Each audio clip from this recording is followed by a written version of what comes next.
কি হয়েছে তোমার? দেখছো মামুনি এগুলো কি রান্না করছে আজকে? কি রান্না করছো মেঘনা? হাই গাইস, আজকে আমার বাবা চলে আসছে আমার বাসায়। তো বেশি কিছু রান্না করিনি, শুধুমাত্র মিষ্টি একটু পোলাও রান্না করেছি। সাদা পোলাওটাই একটু মিষ্টি মিষ্টি টাইপের পোলাও। আর এখানে হচ্ছে হাঁসের মাংস, একদম দেশি হাঁস, তোমরা অবশ্যই অনেকেই পছন্দ করো। আর এখানে সাদা ভাত রান্না করেছি। সাদা ভাত যদি কারো লেগে থাকে তাহলে তারাই খাবে। আর স্পেশালি আমার বাবা আসছে, ওই যে আমার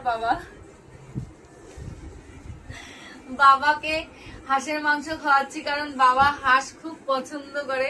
তার সাথে আমরাও সেই হাঁস পাগল মানুষ। তো আজকে এগুলোই রান্না, এগুলোই আজকে রাতের খাবার।